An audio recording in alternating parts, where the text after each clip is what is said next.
This video will show you how to prevent someone from changing the status to approved for sales orders and purchase orders. It's the same mechanism. And the trick is there is a property, a field in both the sales order and the purchase order called is approved. And you can set a rule to prevent a user from modifying that is approved flag. So we're going to go over to our rules, and I've already cloned a rule and I called it outsource.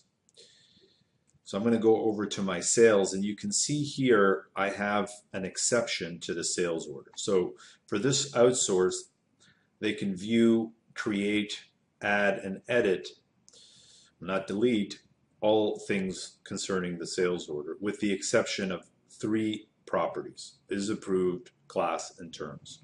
I'm just going to remove it to show you how I added that.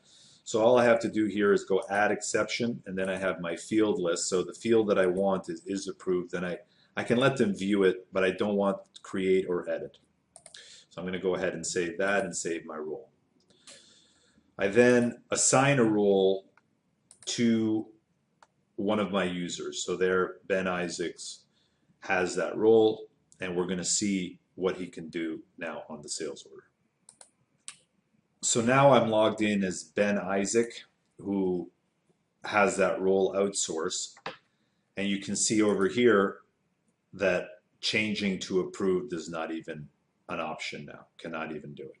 And that concludes this video.